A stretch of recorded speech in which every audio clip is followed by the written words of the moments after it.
Okay, so this is the one I've been working on in this class. And when I turn it over, you can see that it's like super thick. If I hold my thumb up, you can see it's wider than my thumb in areas. And if I kind of touch from like the front and the back, it feels pretty, like in this one particular part from this part onto the inside, it's like that thick.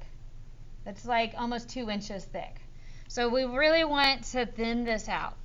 And we want to do that because it's going to make it lighter. We want to make it a wall hanging. If it's really heavy, it's going to be really hard to hang on the wall. Also, we want to reduce some of the clay because it'll help it to dry out a little bit better. And then the last reason is if we have any little air pockets that might be hidden in this, hopefully we can scrape away the areas and we reduce anything that might come up with that. Okay, so you do have like a large ribbon tool like this, and this is a really good tool for getting like large chunks of clay and scooping it out. Now this might be good for like areas that you have like really large spaces in as far as like the initial part of scraping away some of this clay. But when you start feeling like you're getting kind of close to the other side of your mask, you might switch to a smaller ribbon tool so you have a little bit more control over where it is, especially like, for instance, in my nose area.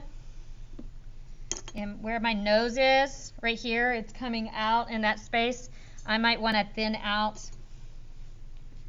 Oops, let me get this off. I might want to thin it out a little bit more. So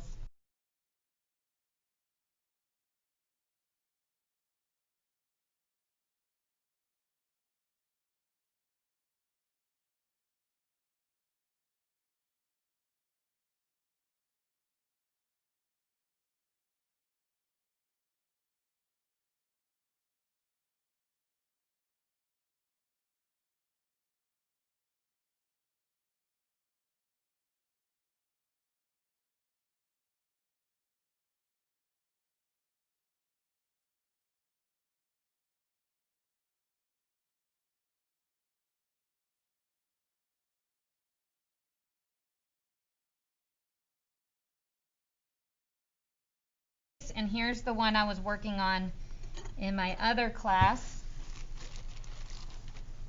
This one I did add hair to it, but I've been working on thinning it out. So it's still like maybe a little thick here. I could probably go in there and thin it out a little bit. But over here, much thinner. It's like that. It's not even that much. That's almost like a little bit less than a thumb thickness. Okay, and into my chin area, and I had to get in that space with a small tool, and that way this is like significantly lighter than it was when I first started. Okay, so you'll want to do that, and this does take quite a bit of time, so you might want to start with it today. If you're finishing up maybe a last little bit of sculpting, you want to do that, but I would definitely start working on thinning out the back. And tomorrow we'll add the little hooks.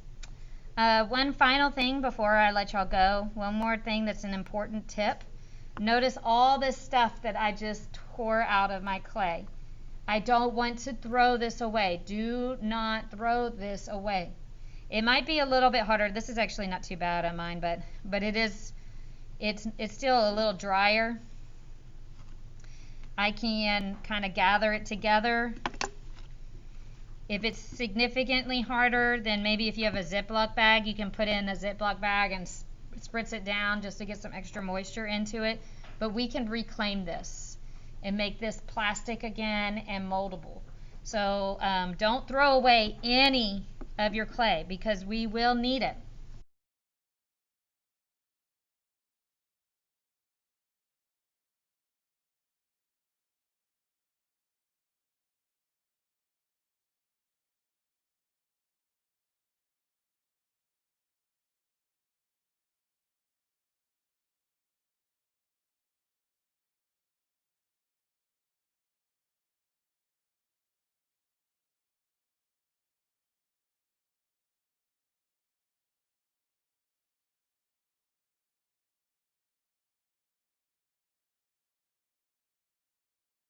So what I'll do with you guys, oh yeah, let me adjust that for everybody.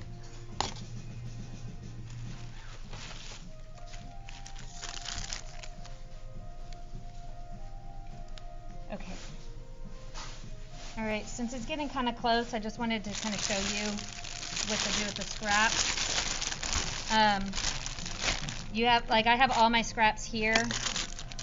I can just throw them into the bag, especially if they're really dry. Don't worry about pulling them back into, like you can see mine here, they all are just in here. If you have like a spray bottle, you can spray it down, or just like sprinkle some water on it. I'm going to just spray it down just a little bit here. And then I just want to kind of push it all in there together. Make sure I get as much air out of this bag as possible. And if they're like a bunch of little scraps, they'll re-moisturize pretty quickly. And then